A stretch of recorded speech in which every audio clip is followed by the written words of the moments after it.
What's happening, people? It's your girl Minna. Welcome back to the channel. You already know what it is. Big up to everyone locked in on this. I'm hoping it's a relatively quiet Friday, but it could be the calm before the storm. I don't know.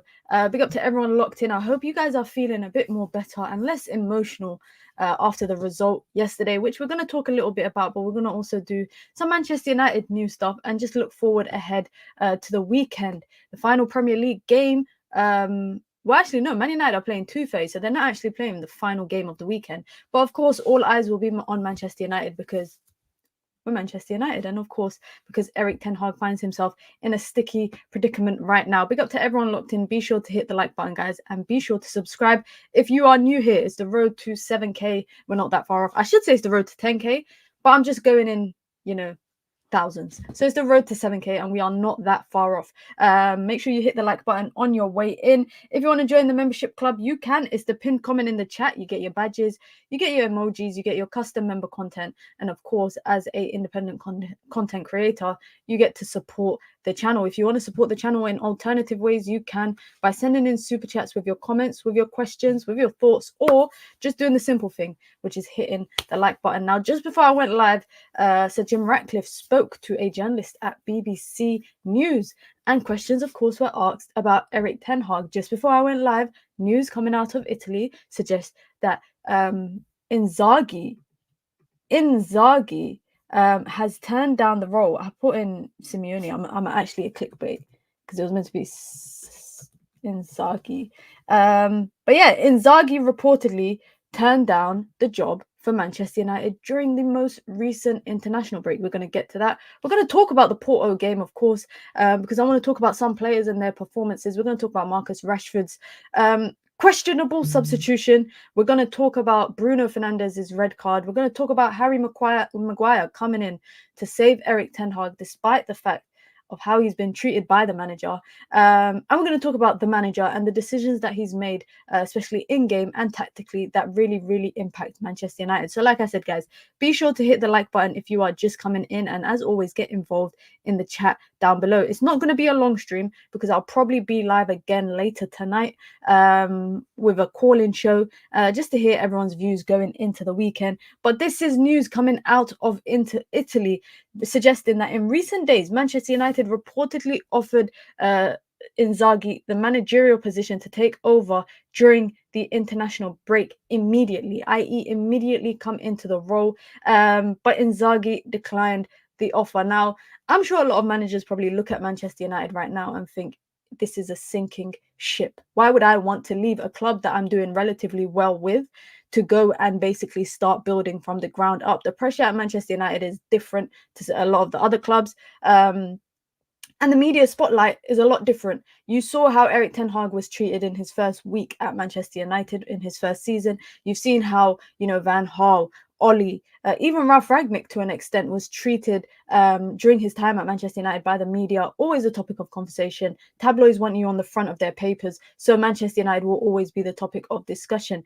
I think a lot of managers could potentially be reluctant to take the role, especially with Erik Ten Hag still in the job. He is still in the job. His contract hasn't been terminated. He has not been sacked. He's not left on mutual agreements. Technically, right now, he is and still is the manager of Manchester United. So I'm sure a lot of managers don't want to be doing, I don't know, I feel like managers might not want to be doing under the table kind of stuff, which eventually would oust the manager and force the manager to be sacked. However, what I will say, if Erik Ten Hag does leave and he gets sacked or he leaves on his own accord, a strong part of me thinks, and I feel, based on my opinion, is that Manchester United should not immediately appoint a new manager.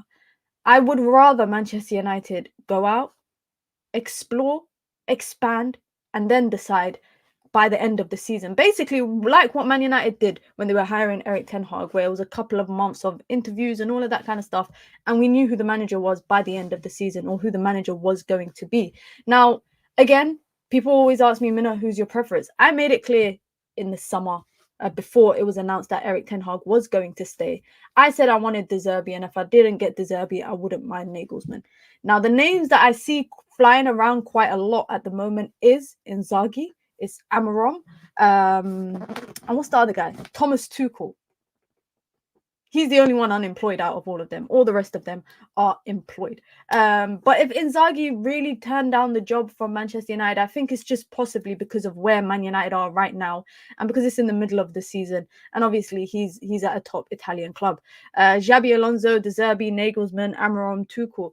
I don't know if Xabi Alonso would leave Bayer Leverkusen to come to United, but a part of me thinks that, again, because Xabi Alonso turned down reportedly the Liverpool job, a strong part of me thinks he wants to go to Madrid. And, I know Ancelotti has got, a year and a bit left on his contract. So I could see that happening and that being the case. I'm sure United have been exploring and looking at the best manager since the fans made their mind up on Erik Ten Hag. I actually think, right, and this is going to go kind of lead us to what Sir Jim Ratcliffe has said to media, to the BBC today.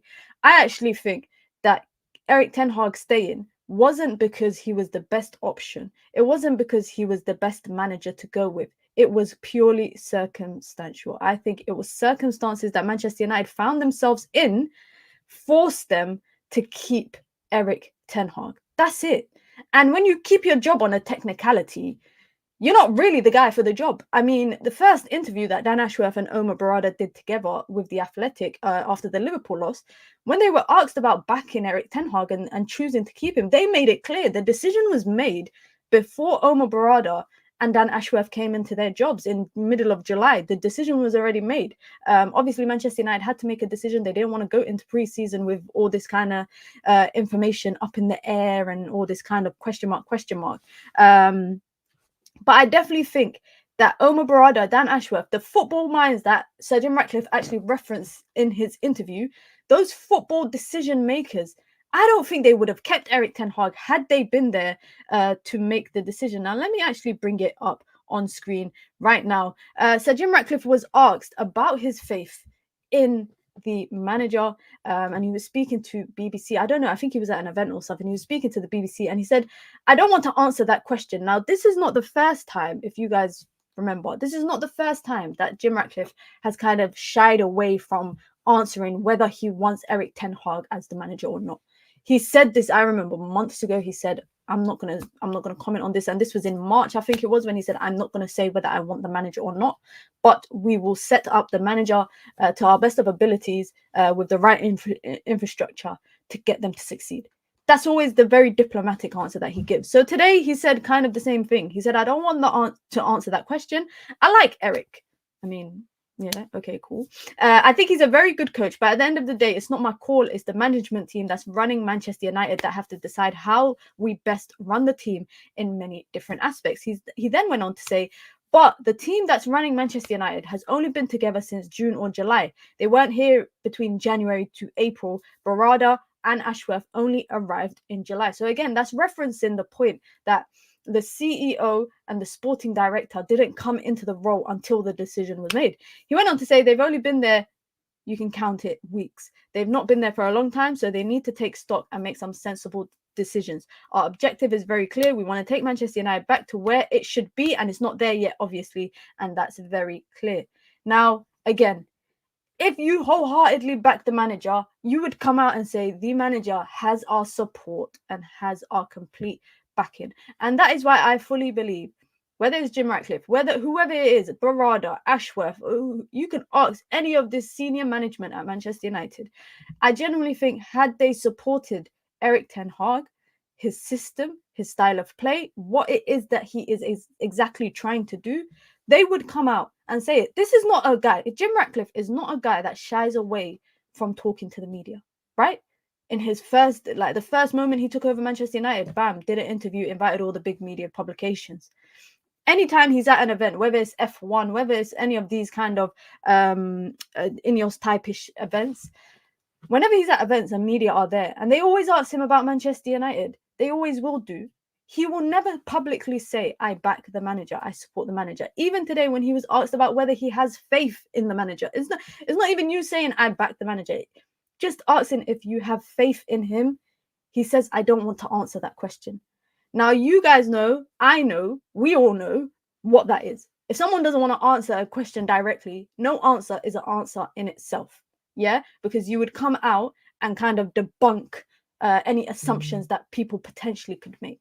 And that's why I fully believe that Manchester United, in particular right now, Ineos, we'll definitely look at parting ways with Erik Ten Hag. I don't think it's a matter of if. I think it's a matter of when.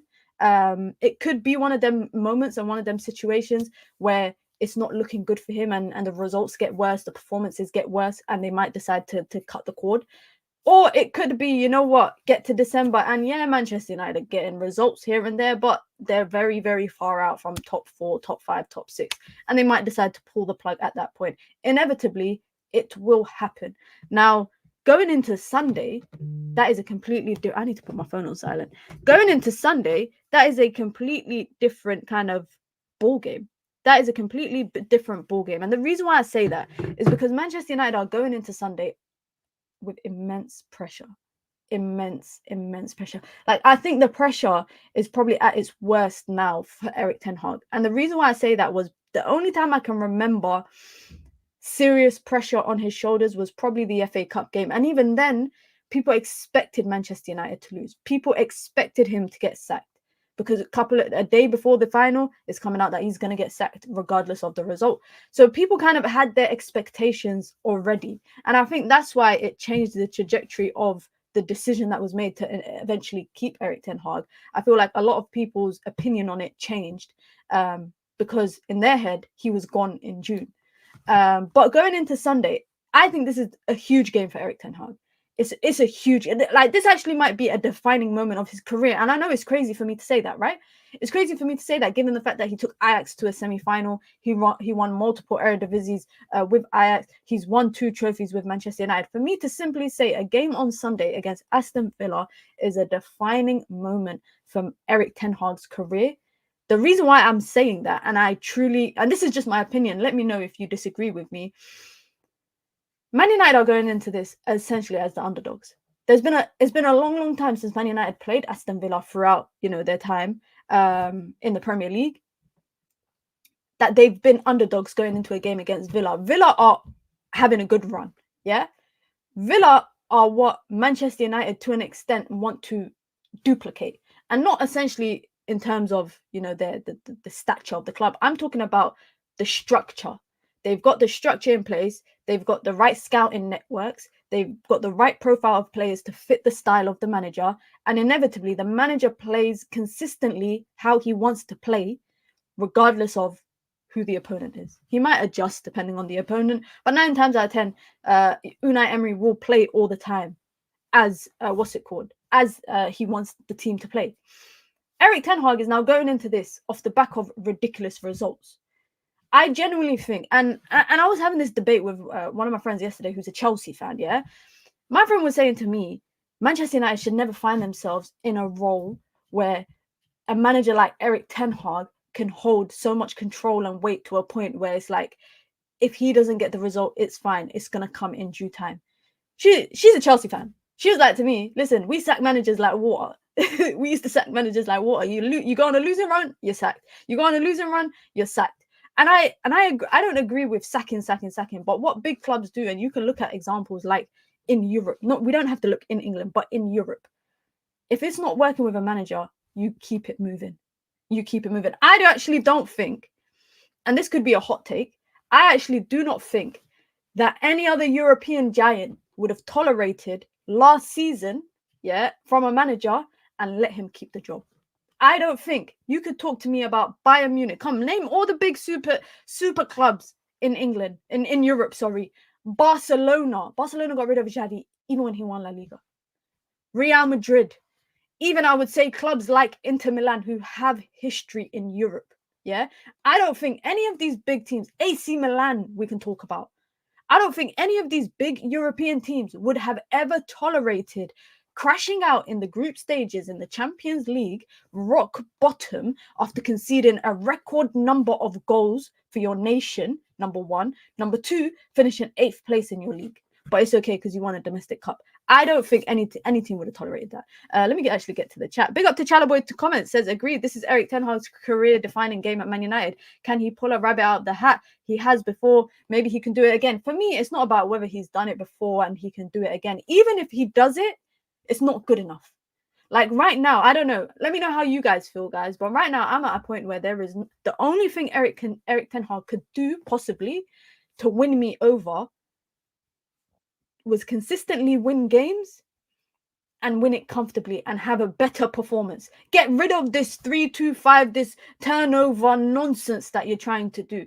All of this, scrap it. The style that you want, the system that you want, get rid of it all.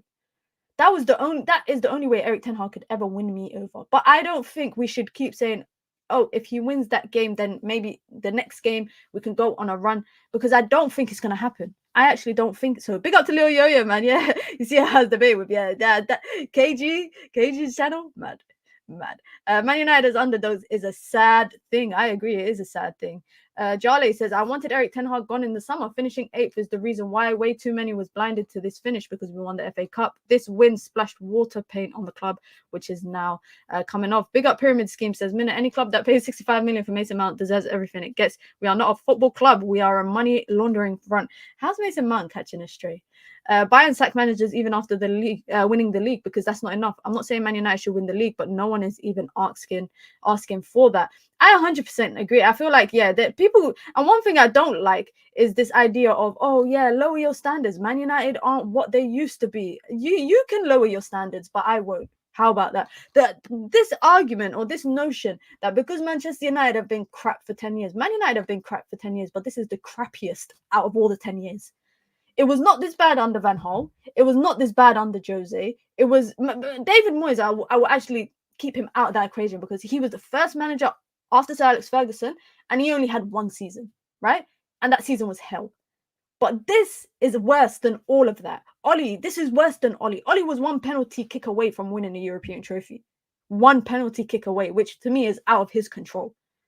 I genuinely think that Erik Ten Hag's season last year was the worst season out of any manager post Sir Alex Ferguson.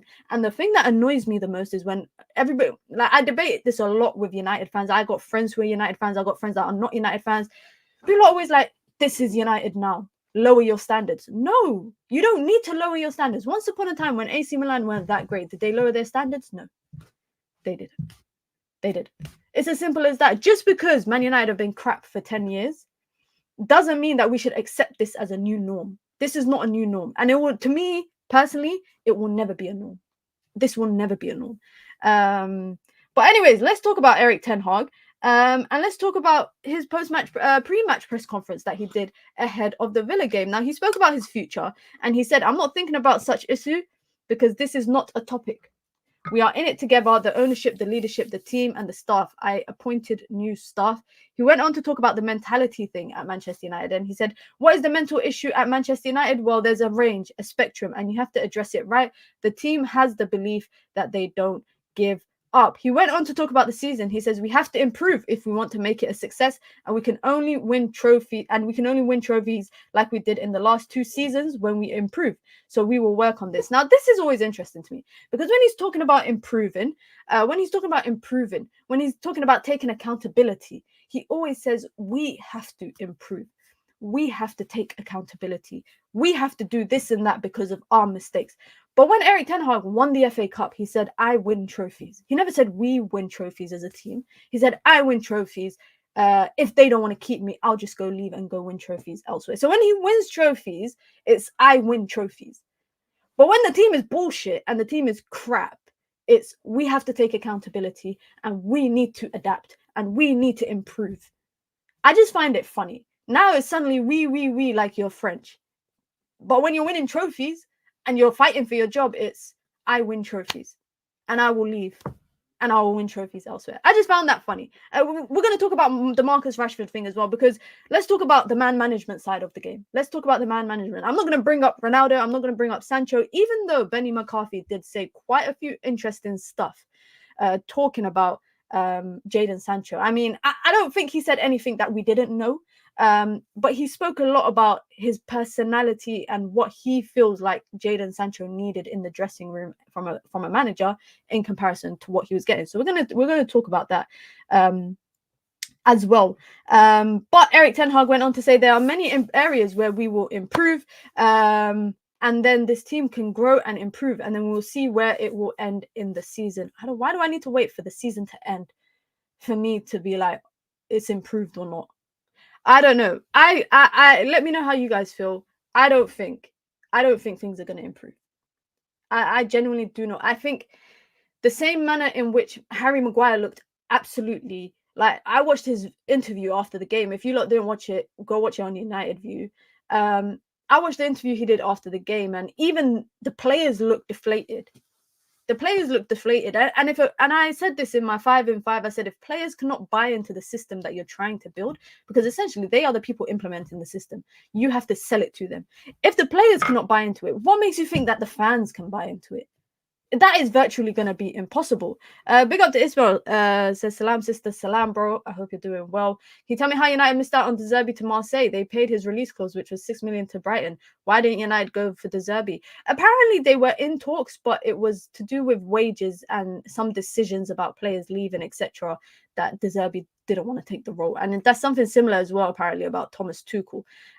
United has made so many people sad this week. So many people in the office are unhappy because of United. I'm sorry to hear that, man. I'm sorry to hear that. It is a tough time. It's a tough time. Now, Erik Ten Hag also spoke about Manuel Ugarte in his pre-match press conference ahead of the Villa game. And he said, I know in top football, you don't get time. They have to perform immediately, but that's not always realistic. He also went on to say he has to get used to our game model. He has to get used to his teammates. He has to get used to the intensity of Manchester United. So it needs time. And this is why I say time and time again, I don't understand Erik Ten Hag's decisions in game. I don't understand his decisions before the game. All of this stuff, I just don't understand it. Because Manuel Ugarte, it's not like he's a stranger and he has not played for Man United. He has played. He has played for Manchester United multiple games. And suddenly he's coming out after the game yesterday saying he needs to adjust to Manchester United and to the game model. What is the game model? What is the game model? That's what I want to know. Now, let's just talk about yesterday's game, because obviously I wanted to talk about that. Let me just go through the chat as well. Big up to Courts in the chat. I hope you're doing well. I do think it's a Dutch thing. What, are you talking about the way he speaks?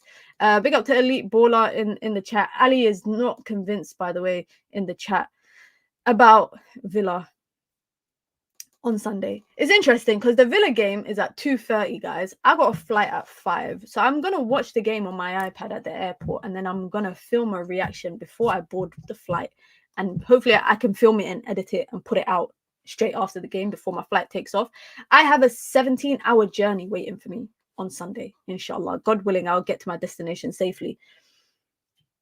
When I come out of the airport 17 hours later in my destination, I hope that when I open my phone, I hope when I go on Twitter is bam, I see Sky Sports breaking news in yellow, Comunicado official. I hope I see that. I will be so upset that I didn't see that. But let's talk about the Porto game. But before we actually do that, make sure you lot hit the like button if you're just coming through. Let's try to get the likes and the views to mirror each other. If you want to join the membership club, you can. It's the pinned comment in the chat. You get your badges, you get your emojis, you get your custom member content, and of course you get to support the growth of the channel as an independent content creator. Your support goes a long way. If you want to support the channel in other ways, you can by sending in super chats with your comments, with your questions, with your thoughts, or just to show some love. But just on yesterday's game, let's start with the stats. Manchester United have won in their last 10 European games under Erik Ten Hag. 1 in 10. And that one was around the end of October last year against Copenhagen when Onana saved the penalty. So that's 1 in 10 games. This is dating back all the way to Sevilla in his first season. Since then, Manchester United have been in a group stage of the Champions League, and then they've played 2 games of Europa League. And they've only won 1 game. Damn. They've also only won 6 in the last 20 Premier League games. So in the last 30 Premier League and European games combined, Manchester United have won 7. Now, I'm no mathematician. Yeah? I'm no mathematician, but surely that's about 31%. Let me actually do the maths. Because if that's 31% and I managed to pull it off, that would be crazy. Oh, 23%. I'm well off. That's even worse. That's even worse. Man United have won out of 30 Premier League and European games combined. Their last 20 and 10, they've won 23%. That is the worst football record that I can think of right now. In basketball terms, guys, we would call that tanking. If you lot watch basketball, you know tanking, what teams do in the league. I think they do it in the NFL as well, where they're not good basically. So they just lose games so that they can get the number 1 or the number 2 draft pick at the end of the season. They can get a lottery pick at the end of the season. We call that tanking in American sports. Erik Ten Hag has Manchester United tanking. 7 wins out of 30 games is so bad. And another stat, and I'm sure we could bring up so many stats about Manchester United over the course of the last 2 seasons and a bit. Since Erik Ten Hag has joined the club in 2022, no Premier League team has conceded 3 or more goals in a match more times in all competitions than Manchester United, which is 24 times. Manchester United, Manchester United have conceded 3 goals or more 24 times under Erik Ten Hag.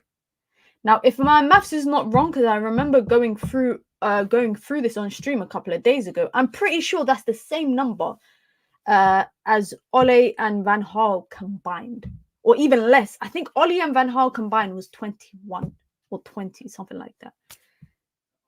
24 times Manchester United conceding 3+ goals. That is poor. And the worst thing is, we are acting like this is normal. Everyone is acting like this is normal, like it's acceptable. And because Manchester United have been crap for 10 years, that for the last 2.5 years, they should be leaking in goals non-stop. I don't remember, honestly, any manager before Erik Ten Hag that leaked in that many goals. I genuinely don't remember. If anyone can tell me that there's a manager that has leaked in that many goals, I'm pretty sure, no disrespect, but that must be like Everton and them kind of teams that do that.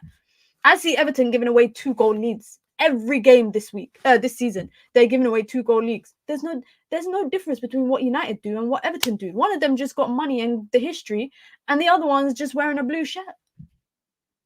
Like, for me, it's crazy. It's crazy. Big up to Aminor, been a member for 10 months. I appreciate it, man. Thank you. Says, Minna, would you accept Potter or Southgate as an interim? No, I wouldn't.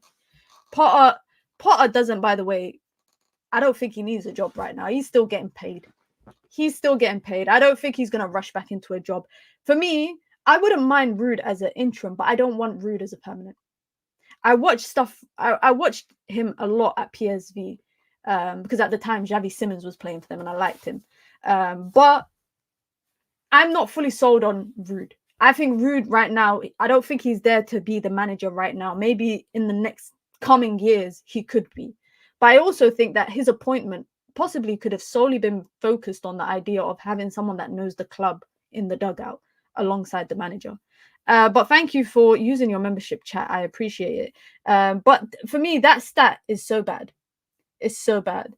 Let's get on to the Porto game quickly. Because this is something that is, for me, I still can't believe it. Like yesterday, guys, I was so rattled. I was tweeting at like 1 a.m. When I'm tweeting at 1 a.m, that's when you know I am rattled.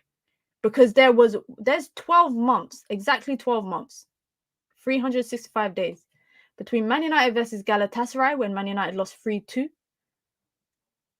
and the Porto game when Man United drew 3-3. Similarities: Man United 2-0 up, give away the 2-goal cushion. A player gets sent off. Casemiro got sent off against Galatasaray. Bruno got sent off against Porto. At least Man United upgraded a little bit and they got a point against Porto.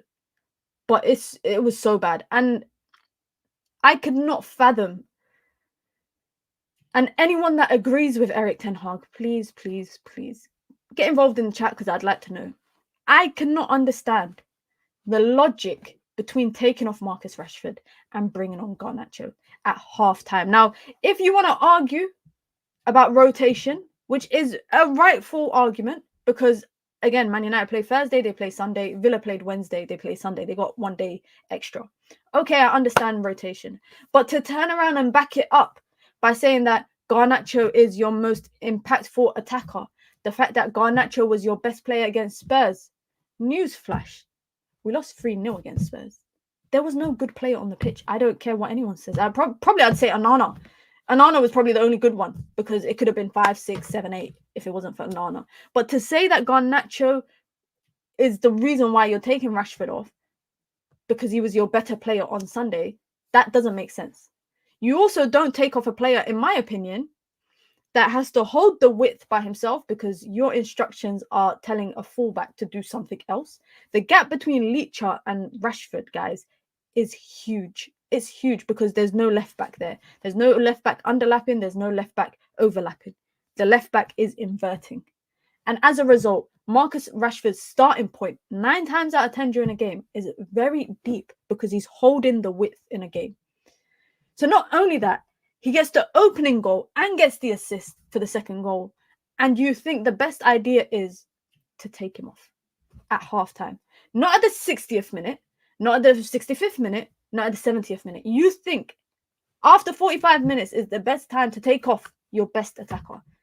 For me, there is nothing that Erik Ten Hag could come out and say and excuse and justify that would make it make sense. Because, and I'll tell you why, guys, and this might be a bit controversial, you lot might not agree. This argument that, because look, Chalaboy says it here, and I was just about to mention it, is about the defensive stuff. I've seen a lot of players, I've seen a lot of class wingers who get goals and get assists that don't defend. Now, I'm not saying it's acceptable, but I'm saying to pick out the defensive attribute of what he's done or what he's not doing. Man United conceded a goal from that side when Rashford went off. So what is the difference between what Garnacho did and what Rashford was doing? But yeah, Chalaboy comment says it here. It's because Rashford was defensively poor. Eric's comments on bad defending on the left side makes it clear for me. Rotation was to protect him in the media. Big up to MUFC 14 with the super chat, man. Thank you so much. I appreciate it. It says it will get worse with the next manager, and I will remind you next season. This is an ownership issue, not coaching. And please spare me the new owner BS of an argument. Glazers are still the real owners. I hear it. That's a very valid argument.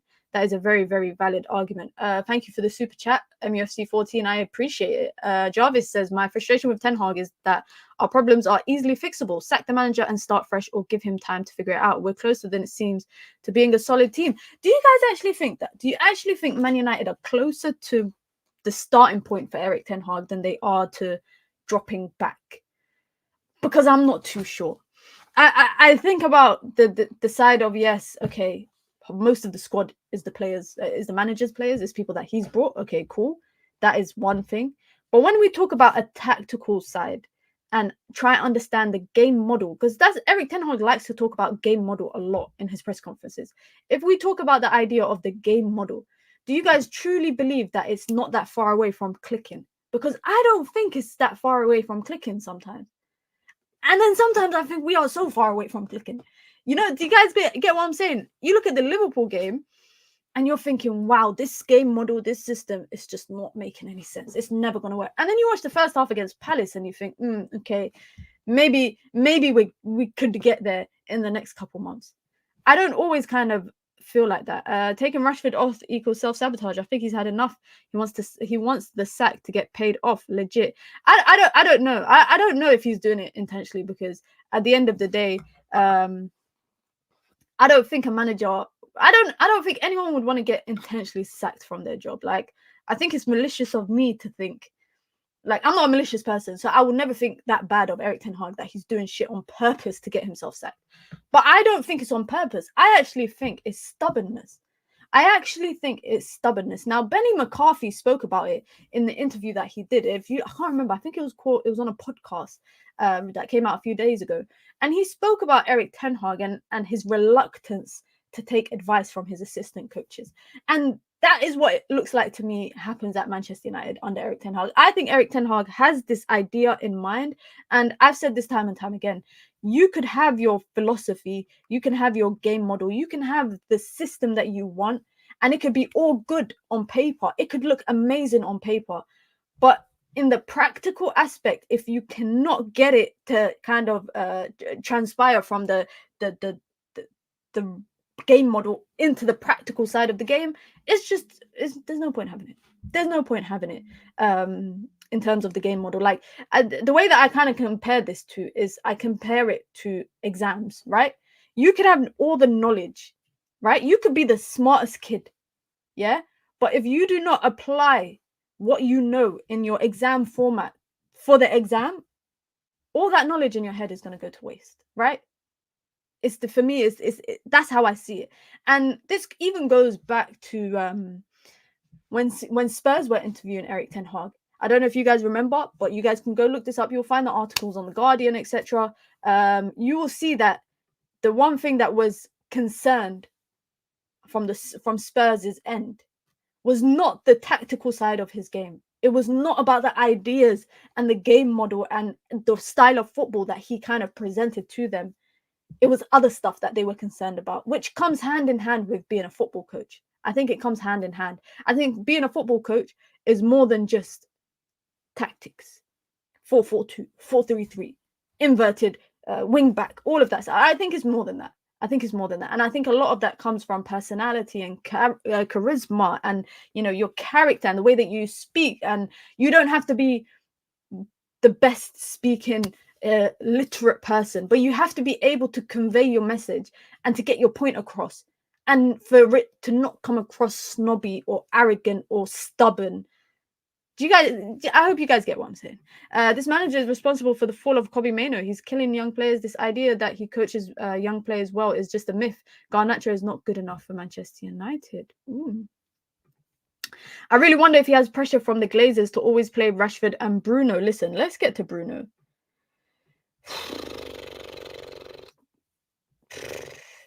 You know what, guys? Yesterday, when I was recording my 5 in 5, I didn't even talk about Bruno Fernandes.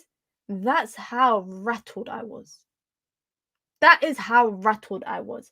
And I saw someone say to me on Twitter that basically, because I was talking about in my 5 in 5 that I said that Bruno has gotten sent off in 2 consecutive games. And they said, oh, well, actually, his first red card was overturned. So technically, he wasn't sent off. He was sent off because he left the pitch. And United had to play with 10 men. And again, Manchester United had to play with 10 men. For me, it's disgraceful. And I'm so amazed, yeah? Maybe it's because the entire media, all the mainstream outlets, they've got tunnel vision right now. And everybody is focused on Eric Ten Hag. Nobody is talking about Bruno getting sent off against Porto. Nobody's talking about it. No one's talking about the fact that he jumped in to a ball, right? And fair enough, it might have not been a red, but it was a second yellow. You were going to get booked for that. High foot in the box, easy. You're going to get booked for that. He thought that was a good idea. And it's not even just that for me. It's not just that. Even things that he was doing during the game, I just laughed. Manchester is European football. Okay, cool. It's not the pinnacle of European football. It's Europa League. It's not Champions League. Okay, cool. But the fact that you think it's a good idea there was a passage of play, and I really hope that you lot know what I'm talking about, because I can't remember exactly what point. It must have been like 60-something minute, maybe, before you got sent off. There's a passage of play, Man United are dominating possession, yeah? Man United are dominating possession. They're passing, going back, going side, etc., etc. They get to the edge of the box. They go out wide again, come back.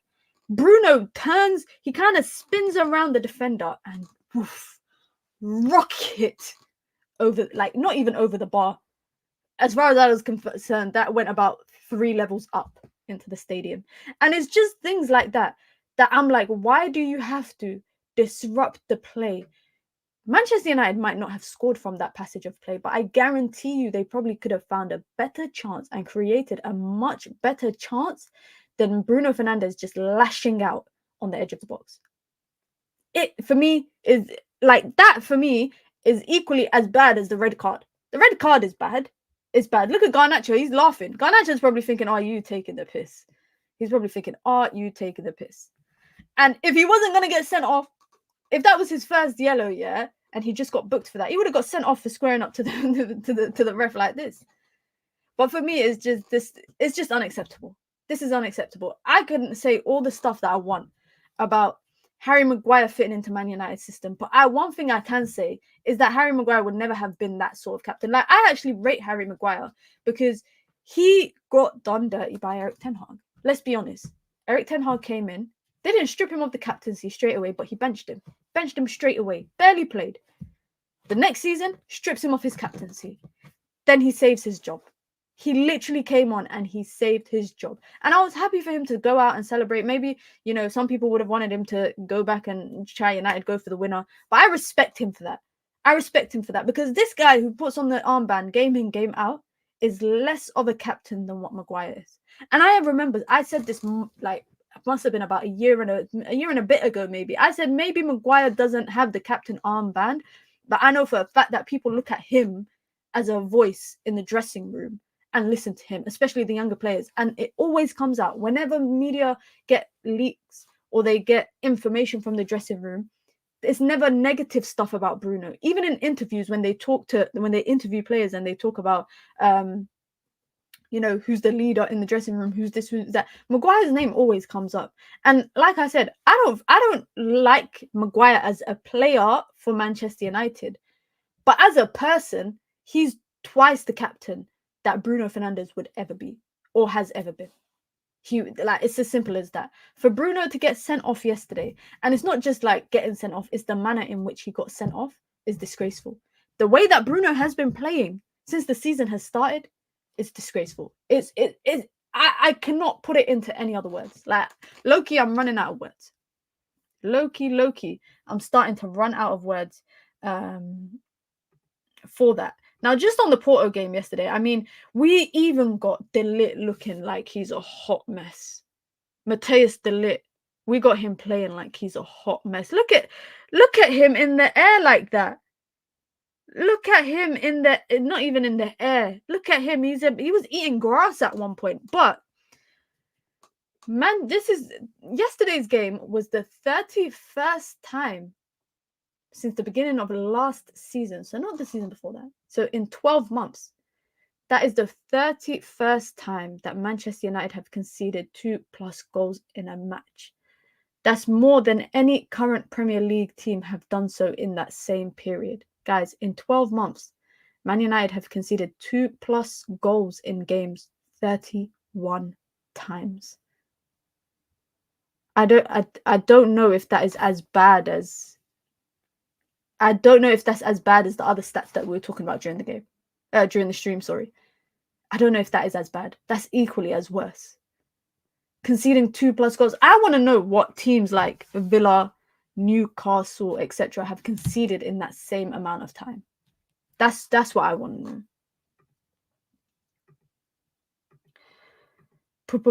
And last but not least, just a quick little map of the game yesterday. And the reason why I want to bring this up is just look at Man United's midfield.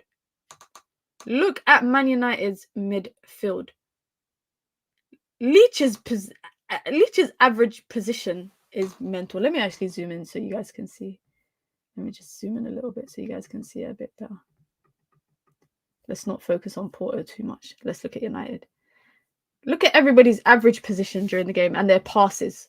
This is their pass map. The darker the shade, it means the more that they're passing that way. Look how deep Bruno is. Bruno and Casemiro are covering the same spaces. So essentially, Bruno is playing as the Casemiro partner and Eriksen is more advanced. But even then, guys, look at the average passes going to our forward line. Look at the average passes going to our forward line. Barely. I think Højlund was a nice breath of fresh air yesterday. But also, I'm also just very cautious of him because he's just come back from injury. His Instagram made me laugh, but also read the room, bro. You're talking about it's a good thing I've had my celebration loaded for 6 weeks. Read the room. I know he came out and made a statement after today, saying I'm sorry if it upset anybody what I said. Just read the room. That's all. Another time that United have thrown away a 2-goal lead, and I have to put up with players just posting on their socials. But quickly, just before we wrap it up, guys, and I will be live again later tonight as well to preview the Villa game properly. What do you guys think is going to happen on Sunday?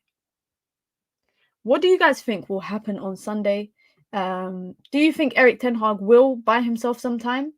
Or do you think Manchester United and Erik Ten Hag are way out of their depth and that Aston Villa will be the final nail in the coffin? Now, I'm at a point where I can't really predict games. I don't really like to predict games because I just don't know what United are going to get. I don't know what United are going to get. I don't know what United are going to start with. I don't know how they're going to perform. I don't know what the manager is going to choose to do. So it's very difficult for me to ever predict a game.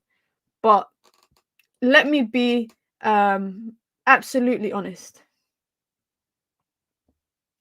It's bigger than Sunday. Like Erik Ten Hag's time at Manchester United is not dependent, but let's not make it that it's dependent on Sunday on the result. It's bigger than that. The entirety of Manchester United's season is in the hands of Erik Ten Hag's stubbornness, and whether he would change his approach to games, whether he would change his approach to substitutions, and whether he would change his approach tactically. Or Manchester United's essentially is, and it's all linked to each other, right? Because Man United's season, depending on how good they do, kind of determines the budget for them in the summer. The better they do, the better the budget. More they can recruit. So it's all linked. And all of this is in the hands of Erik Ten Hag. All of this is in the hands of Erik Ten Hag. To me, it's bigger than Sunday. And like I said before, guys, this is Erik Ten Hag's biggest game of his football coaching career. I actually think so. Because at this point, it's humiliation.